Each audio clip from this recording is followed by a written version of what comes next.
다 함께 신앙 고백 드리시겠습니다.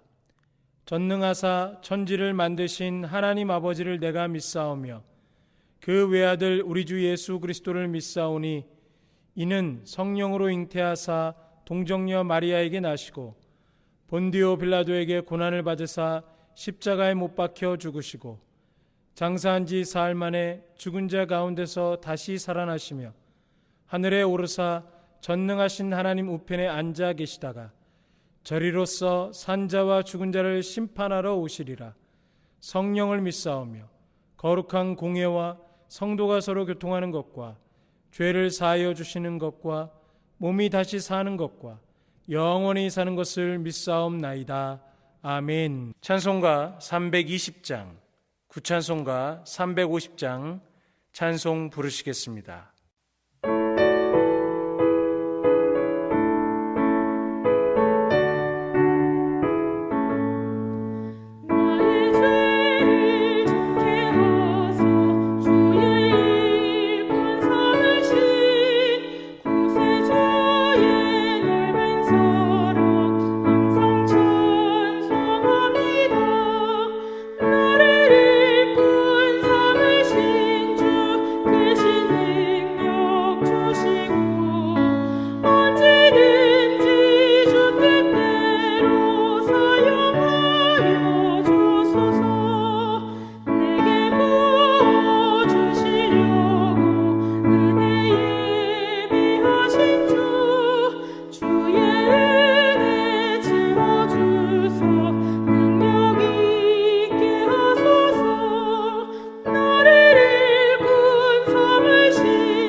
오늘 하나님의 말씀은 역대하 36장 11절에서 14절까지의 말씀입니다.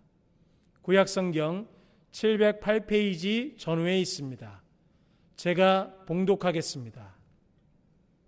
시드기야가 왕위에 오를 때에 나이가 21세라 예루살렘에서 11년 동안 다스리며 그의 하나님 여호와 보시기에 악을 행하고 선지자 예레미야가 여호와의 말씀으로 일러도 그 앞에서 겸손하지 아니하였으며 또한 느부갓네살 왕이 그를 그의 하나님을 가리켜 맹세하게 하였으나 그가 왕을 배반하고 목을 굳게 하며 마음을 완악하게 하여 이스라엘 하나님 여호와께로 돌아오지 아니하였고 모든 제사장들의 우두머리들과 백성도 크게 범죄하여 이방 모든 가증한 일을 따라서 여호와께서 예루살렘에 거룩하게 두신 그의 전을 더럽게 하였으며. 오늘 말씀 속에 나타난 유다의 영적 몰락 과정을 통해서 하나님 앞에 다시 한번 영적으로 새롭게 되시기를 바랍니다. 유다의 최후 몰락은 통치자의 완악한 마음에서 시작되었습니다. 여기에는 백성의 완악한 마음도 반영되어 있습니다. 본문을 보면 시드기야가 그렇게 행동했던 진짜 이유를 알 수 있습니다. 시드기야는 민족적 자부심이나 독립을 위한 고귀한 열망으로 행동한 것이 아닙니다. 그는 그저 완악한 마음에서 우러나오는 대로 행동했을 뿐입니다. 모든 영적인 몰락은 갑자기가 아닌 점진적으로 진행됩니다. 그 첫 단계는 마음이 하나님의 뜻에 대해 완악해지는 것입니다. 시드기야의 마음이 완악해지는 것에서 몇 가지 경고 신호를 우리는 볼 수 있습니다. 마음이 완악해졌다는 확실한 신호 중 하나는 바로 교만입니다.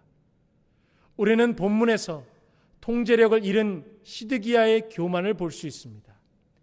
우리는 시드기야가 어떤 상황에 처했는지 알 수 있습니다. 그는 바벨론이 세운 꼭두각시 왕에 불과했습니다. 그의 군대는 바벨론은 말할 것도 없고 이집트에 맞서기에도 턱없이 부족했습니다. 이와 같은 명백한 사실에도 불구하고 교만은 마음이 완악해지기 시작한 사람에게 너무나 해로울 수 있는 거짓말을 속삭였습니다. 나에게 그런 일이 과연 일어날까? 이 왕은 심판이 올 것을, 즉 자기가 한 행동이 가져올 결과를 절대로 믿지 않았던 것입니다. 그는 선지자 예레미야가 주님의 말씀을 전해도 그 앞에서 겸손하지 않았습니다. 우리도 시드기야처럼 행동할 수 있습니다. 오랫동안 괜찮았으니 아무 일도 없을 거라고 생각하기 때문입니다. 물론 그 사람한테 일어났던 일은 잘 알지. 하지만 나한테는 그런 일이 절대로 일어나지 않을 거야 라고 생각하는 것입니다. 마음이 완악해지기 시작하면 이렇게 자기의 의를 믿도록 스스로 속이는 것이 발생합니다. 스스로 높이 평가하거나 심판과 형벌을 면할 수 있다고 생각하는 그 생각 자체를 주의하시기 바랍니다. 그런 생각은 마음이 굳어져 가는 그 징후의 시작이기 때문입니다. 다음으로 교만해지면 회개하지 않습니다. 시드기야는 회개의 정의대로 주님께 돌아갈 기회가 얼마든지 있었습니다. 예레미야의 조언을 듣고 주님의 말씀을 겸손히 인정할 수 있었습니다. 또한 자기 지혜에서 돌이켜 주님께 돌아감으로써 그러한 인정을 증명할 수도 있었습니다. 그러나 시드기야는 자기 길이 옳다고 확신했기 때문에 돌이킬 필요성을 느끼지 못했습니다. 하나님이 보시기에 좋은 길을 간 것이 아니라 자기가 보기에 좋은 길을 택했기 때문입니다. 우리는 주님의 말씀을 인정할 수 있고 자기의 죄를 인정할 수도 있습니다. 그러나 반드시 그 인정을 회개로 옮겨야만 하는 것입니다. 여기서 우리가 받는 유혹은 죄를 인정하고 심지어 가책을 느끼지만 실제로는 그것에서 돌이키려는 적극적인 조치를 취하지 않는 것입니다. 회개를 꺼린다는 것, 그것은 하나님의 일에 마음이 점점 완악해져 간다는 징후입니다. 시드기야의 완악한 마음이 주는 또 다른 신호는 열방과 구별되는 자기 백성의 가치를 너무 가볍게 생각했다는 것입니다. 처음부터 하나님은 이스라엘 백성을 이 땅에서 구별된 백성으로 만드실 계획이셨습니다. 그들만이 주님을 위해 특별히 구별된 제사장 나라로서 하나님의 영광을 밝게 빛낼 것이었습니다. 그리스도인으로서 우리의 삶을 잘 살펴보아야 합니다. 예수 그리스도의 이름을 부르지 않는 사람들의 삶과 우리는 과연 달라 보입니까? 하나님의 백성임을 드러내는 뚜렷한 우리의 행동 양식이 있습니까? 이렇게 백성들의 영적인 몰락은 하나님의 진노를 초래했습니다. 하지만 예레미야는 눈물로 하나님께 호소했고 눈물로 하나님 앞에 섰습니다. 이러한 예레미야의 눈물은 하나님이 심판을 내리기를 기뻐하지 않으신다는 사실을 우리에게 강조시켜 주고 있습니다. 하나님께서는 모든 사람이 회개하고 돌아오기를 기다리고 바라고 계신 것입니다. 마지막으로 우리에게 영적인 몰락의 실제를 알려주며 우리 앞에 놓인 긴급함을 강조하는 히브리서의 말씀을 생각하며 말씀을 맺겠습니다. 히브리서 3장 12절과 13절 말씀엔 이렇게 기록됩니다. 형제들아, 너희는 삼가 혹 너희 중에 누가 믿지 않은 악한 마음을 품고 살아계신 하나님에게서 떨어질까 조심할 것이요, 오직 오늘이라 일컫는 동안에 매일 피차 권면하여 너희 중에 누구든지 죄의 유혹으로 완고하게 되지 않도록 하라. 아멘. 살아계신 주님, 오늘 말씀을 통해서 우리의 영적인 몰락의 과정을 살펴보았습니다.